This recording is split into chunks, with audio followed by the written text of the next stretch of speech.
Welcome back. સમાચાર સુરતમાંથી કે જ્યાં શહેરમાંથી ઝડપાયા વધુ બાંગ્લાદેશી. વરાછા, સારોલી, પૂણામાંથી 49 બાંગ્લાદેશી ઝડપાઈ ગયા. વરાછામાં 7, પૂણામાં 39 અને સારોલીમાં 3 બાંગ્લાદેશીની તપાસ ચાલી રહી છે. ઘૂસણખોરી સામે પોલીસનું સતત કોમ્બિંગ ચાલી રહ્યું છે. બાંગ્લાદેશીઓએ વતનમાં કરેલા ફોન કોલની પણ તપાસ કરાઈ રહી છે. દસ્તાવેજ ચકાસવા માટે વતનમાં કરેલી કોલ ડિટેલની તપાસ થઈ રહી છે. પોલીસે બાંગ્લાદેશીઓને પકડવા સમગ્ર ઓપરેશન હાથ ધર્યું છે. તો સુરતના અલગ અલગ વિસ્તારોમાં કોમ્બિંગની પ્રક્રિયા હજુ પણ યથાવત છે.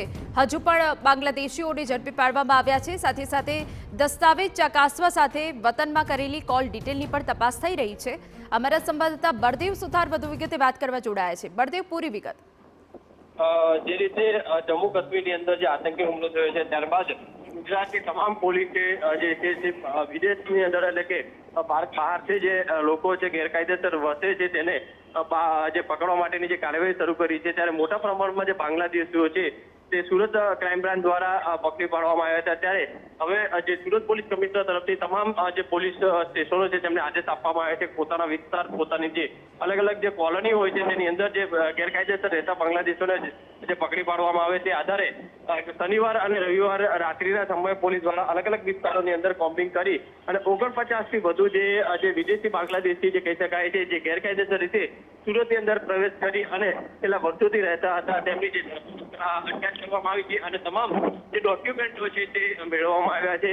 આ ડોક્યુમેન્ટ જે કહી શકાય છે કે ખોટા ડોક્યુમેન્ટ ઉભા બનાવી અને સરકારી જે ડોક્યુમેન્ટો જે બનાવ્યા હોવાની જે વિગતો સામે આવી રહી છે.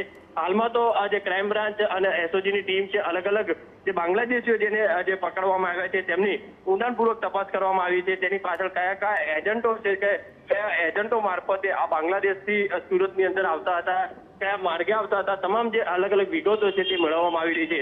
સૌથી મહત્વની વસ્તુ એ છે કે 10 થી 15,000 રૂપિયાના ખર્ચાની અંદર જે બાંગ્લાદેશી છે તે ફેક ડોક્યુમેન્ટ મેળવી અને સુરતની અંદર જે રહેતા હતા. મહત્વની વસ્તુ એ સામે આવી છે ગુજરાતની અંદર સૌથી વધુ બાંગ્લાદેશ સુરત શહેરની અંદર, કારણ કે સરળતાથી રોજગારી સુરત શહેરની અંદર નાની મોટી મળતી હોય છે અને જેના કારણે જે બાંગ્લાદેશીઓ છે તે સૌથી પહેલું શહેર જે પસંદ કરતા હોય છે તે સુરત શહેર છે.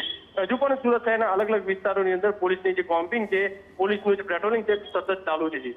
બિલકુલ આભાર બળદેવ. તો પોલીસ દ્વારા ડોક્યુમેન્ટની ચકાસણી કરાઈ રહી છે, કોલ ડિટેલની તપાસ કરાઈ રહી છે.